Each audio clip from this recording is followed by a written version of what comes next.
Pak Ahok, ada isu terakhir yang kemudian sangat heboh. Ya. Lalu kemudian orang melihat seluruh persoalan ke Pak Ahok.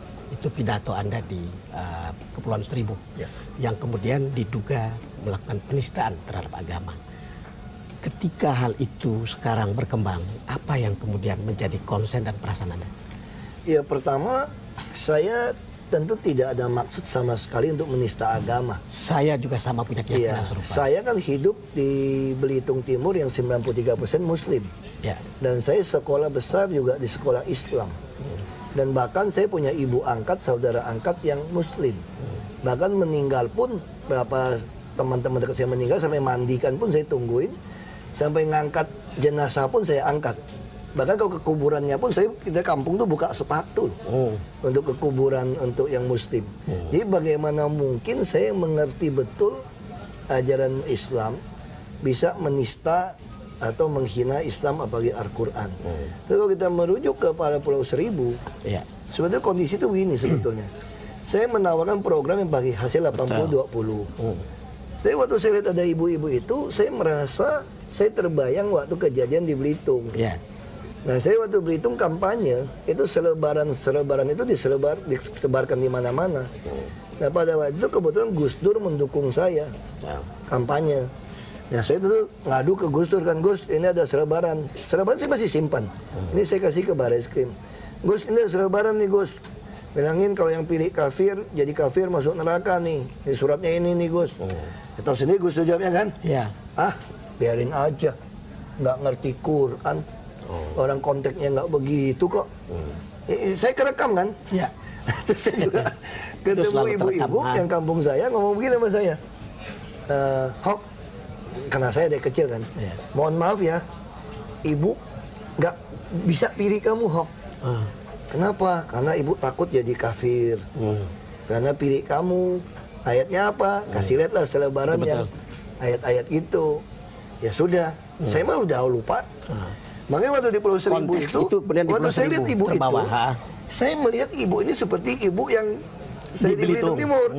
Saya khawatir mereka menolak program 80-20 saya yang saya jalankan sejak tahun 2014. Itu gara-gara wajib milih saya. Ya. Makanya saya dengan lapang hati, saya sampaikanlah. Seandainya saya tidak jadi gubernur lagi pun, program ini akan jalan terus sampai Oktober 2017.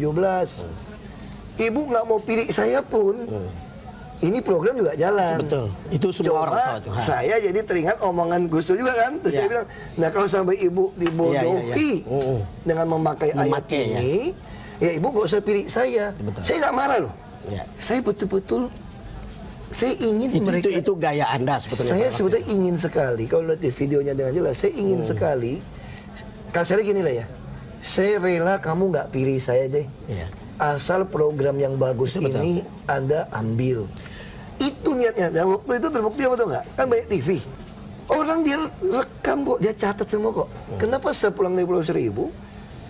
Saya kalau menghina agama ya, menista agama, kira-kira aku dikeroyok di Pulau Seribu nggak waktu itu? Itu nggak ada, masih makan siang, masih kasih bibit, panen, sampai pulang 5 hari nggak ada berita, sampai dipotong, kemudian diedit, dikeluarin, itulah baru jadi masalah. Jadi saya sebetulnya dalam lubuk hati saya yang paling dalam, kalau kondisi ini menyebabkan kita begitu gaduh, saya sudah sampaikan mohon maaf. Saya sudah sampaikan berkali-kali dengan tulus hati yang paling dalam, saya mohon maaf. Nggak ada niat saya untuk menghina agama. Apalagi saya tahu kan, semua agama ini punya kitab sucinya. Islam bisa begitu besar, Anda tentu dia punya keyakinan, dia percaya itu loh. Bagaimana mungkin saya menghina isi Al-Quran? Nah itu kan, makanya saya bilang kalau sampai ini membuat orang begitu tersinggung, saya bilang, saya lubuk hati paling dalam, saya nyatakan mohon maaf udah. Pak Ahok, apakah bisa dikatakan itu sekali lagi dalam kesempatan ini?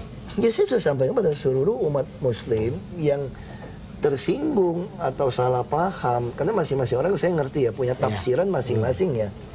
Nah saya sudah sampaikan dengan tulus hati, saya mohon maaf. Saya sudah sampaikan kepada seluruh orang muslim atau Islam, saya sampaikan saya mohon maaf. Apakah Pak Ahok pernah menduga sebelumnya bahwa kejadian ini akan sebesar ini? Tidak. Karena saya sudah sering ngomongin ini kok dari sejak karir politik saya tahun 2000. Kita punya data yang memperlihatkan bahwa Anda sudah berkali-kali sebetulnya ngomong hal yang tapi sama. saya juga tidak pernah marah. Saya mengerti sekali. Yang kasus ini, makanya saya bilang, saya betul-betul sampaikan.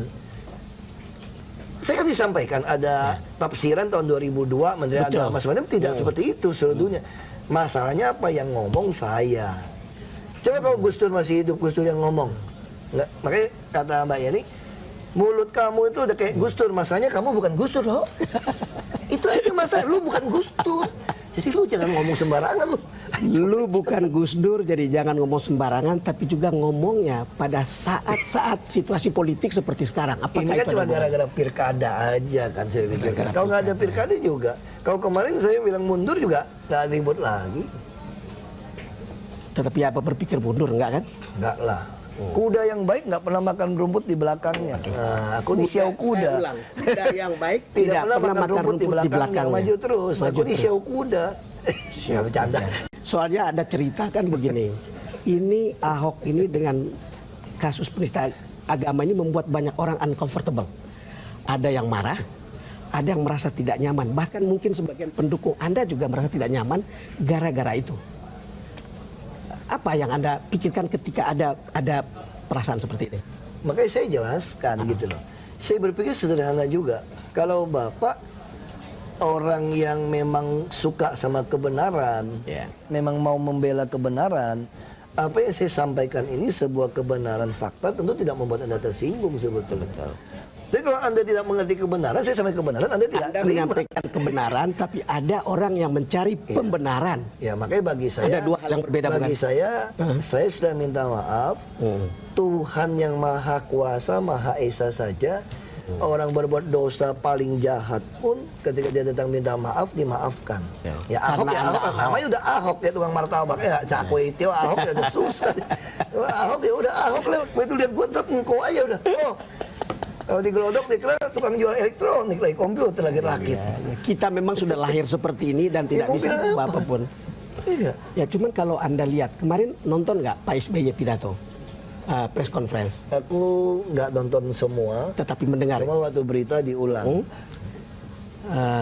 Kan bilang bahwa Ahok itu 250 juta orang, satu orang klaim. Ini kenapa dibela gitu kan? Dan itu. Ya saya kalau ngomongnya dia tersinggung lagi sama saya gitu tuh nggak? Ya saya nggak mau komentarin apa kata beliau lah, ya kan?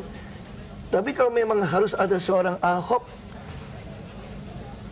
jadi masalah untuk 250 juta, ya benar Ahok itu harus dihabisin. Masalahnya tadi saya datang ke sini, Bapak kan 250 juta dong, nggak udah? Saya juga bingung itu 250 juta semua nolak saya. Yang lebih baik kan kita udah ikut pencalonan, ya kita tunggu aja 15 Februari. Kira-kira apa betul 250 juta? Kita uji petik kasusnya di Jakarta. Ya saya kira, ya saya nggak mau komentar lah ya. Nama juga presiden ke-6, ya kita nggak mau komentar.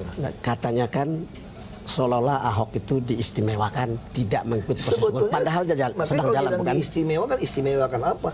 Saya dipanggil BPK, dipanggil polisi, Bariskim, dipanggil KPK, ada 12 jam udah kebal. Yang kasus penistaan sudah dipanggil juga, bukan? Udah dipanggil juga, aku datang sendiri, Pak. Polisi kan bingung kan, ini ada peraturan panggil apa nggak? Aku datang aja, ini mau panggil kan, Senin nih. Saya datang. Saya mau warga negara yang baik, Pak. Kalau Bapak panggil saya datang, Pak. Apa panggil saya makan, Pak. Datang. Makanya enak lagi kan. Panggil baris krim datang. Kalau lihat gini kan orang menafsirkan demo yang menghadang Anda adalah ada motif politiknya, tapi juga ada sebagian yang mungkin murni kan merasa bahwa mereka tersinggung, bukan? Saya nggak tahu. Makanya semua orang pengen tahu apa yang terjadi besok. Betul. Ya kan? Betul. Nah, saya juga ingin tahu apa yang terjadi besok. Apakah negara ini harus kalah dengan tekanan-tekanan segelombol orang? Kalau ini berhasil, berarti kan nggak usah ngomong undang-undang dasar. Bisa kumpulin 100.000 orang, dia yang menentukan undang-undang. Saya kira bukan begitu berbangsa bernegara. Kita udah putuskan 250 juta itu diwakili oleh 560 anggota DPR RI dan 1 presiden. Itulah membuat undang-undang atau merevisi undang-undang. Kita juga punya kepolisian, kita punya Mahkamah Konstitusi, kita udah menerima dasar negara Pancasila. Tapi kalau dengan 100.000 orang harus memaksa orang di penjara, dihukum segala macam, saya kira ini bisa jadi presiden buruk. Yang punya duit bisa bayar 100.000 orang tiap kali turun. Ada yang bilang bahwa Gitu kan jadi lucu negara ini gitu loh. ada yang bilang Ahok itu sasaran antara, tapi kemudian ke Presiden Jokowi. Nah, kalau itu tanya sama presiden. Tanya sama Presiden. Lalu dengan kasus-kasus seperti ini sekarang ini, apakah Anda merasa tetap nyaman dan aman melakukan pekerjaan? Dan Aku sih tugas? nyaman aja ya. Hah? Nyaman aja. Aku lebih sehat sekarang, cuma lebih hitam karena jemur. Lebih hitam memang tidak seperti ketika kita ketemu Ini di balai gara-gara kota. suruh pawai 3 jam aja tuh. Lupa bawa sunblock lagi. Ya, angus. Jadi tidak ada peningkatan keamanan atau Anda minta pengamanan lebih? Polisi yang kasih semua. Soalnya kan ada spanduk yang mengancam membunuh Anda, bukan? Udah banyak ancaman sih. Mereka juga ada ancaman video, bunuh Ahok kasih 1 miliar segala macam ya. Saya kira itu bagian dari polisi lah ya. Nah, terus saya juga berpikir nasib orang juga di tangan Tuhan. Saya pasrah berserah saja. Ya. Kalau Tuhan udah tentukan kita harus mati muda, takut juga tetap mati loh. Ya. Kecuali kalau kita takut tidak mati, ya saya mau takut. Tapi kalau udah takut pasti mati, ya mau apa lagi? Ya kan? Makanya kita bilang sama istri, sama anak kita lah. Ya kan? Kalau saya mati, dapat asuransi, lu jangan dibodohin laki-laki lain. Gue bilang. Saya ingat Hati-hati loh gue bilang loh. Saya Ini banyak ingat laki-laki bisa Ahok bodohin waktu, loh. waktu kita bicara di balai kota bilang mati adalah keuntungan. Ya. Itu memang, kita kalau bicara jujur ya. Coba lihat. Bapak pernah tahu nggak mukanya John F. Kennedy tuanya kayak apa? Tahu. Bruce Lee nggak tahu. Marilyn Monroe nggak Iya, tahu. Itu untungnya orang mati muda tuh. Yang gagah tuh. Masih lihat gagahnya. Amat tahunnya Tidak perlu segitu foto. tuh. Wow. Nah kenapa mati gunungan? Kalau kita bicara manusia tuh manusia kadang-kadang kita lucu juga. Iya. Hidup ini untuk apa? Kenapa orang beribadah? Tujuannya bisa muka dengan muka ketemu Tuhan. Orang pengen masuk ke surga. Itu ketika Tuhan memutuskan waktumu selesai, capek-capek di dunia selesai. Kamu kembali ke surga dia lebih Selesai. nyaman. Kok kita nggak mau? Bilang dunia belum selesai. Secara manusiawi terlalu mudah Anda memikirkan kematian. Saya berpikir sederhana juga gitu. Kita takut mati pun, kalau memang ditentukan mati. Betul. Teman saya ya, udah tua dia, 70-an. Dia pernah naik pesawat 2 kali jatuh kagak mati. Gitu kan. Serius nih. Yang kedua kali itu waktu merpati ATP jatuh di Belitung. Dia udah pingsan, pesawat terbelah 2. Udah kebakar pesawat nih. Orang pada lari, nginjak perut dia. Dia kebangun, dia lari. Ya kan nasib. Sementara saudara saya satu, angus kebakar. Duduk di depan, ini kan nasib aja. Iya. Pak Ahok kita break dulu. Pemirsa kami akan segera kembali. Kembali bersama Basuki Cahayapurnama dalam TBS To The Point. Pak Ahok, ini sebetulnya kegaduhan, taruhlah demo besok, dan sebetulnya yang lebih seru itu kan di sosmed. Dan itu gaduhnya betul-betul tidak terkendali. Anda mengikuti perkembangan di sosmed itu? Saya kadang-kadang aja ikutin. Itu yang dikirimin yang kata-kata jelek aja dikirimin dari staff apa gitu ya. Nah, saya kira saya petahana nggak boleh terpengaruh dengan isi sosmed. Saya harus fokus dengan pekerjaan program yang sudah saya kerjakan. Itu jauh lebih berarti.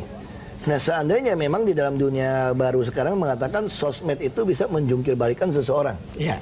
Bisa mendiskreditkan orang, membunuh karakter orang. Betul. Dengan sosmed. Nah seandainya itu terjadi pun, kalau saya sampai kalah pun saya berpikir, minimal orang akan lebih lihat sosmed kan akan lewat. Itu betul. Orang lebih Orang lihat fakta Betul. pekerjaan di lapangan, program yang saya tinggalkan. Makanya daripada saya habisin waktu untuk untuk menangkis sosmed, masyarakat nggak nerima keuntungan kan. Iya. Lebih baik saya jaga tidur lebih cepat, nggak usah terlalu banyak lihat gituan. Saya yang penting fokus kerja, yang penting sehat, makan lebih baik. Soalnya sekarang banyak orang berdebar-debar. Karena pertempuran di sosmed itu lebih kasar dan lebih keras. Iya pasti, karena memang kalau kita bicara pemilihan alam demokrasi era digital ini, memang orang yang nggak ada apa-apa pun bisa menang dengan cara begini. mempekerjakan ini dengan baik. Ya.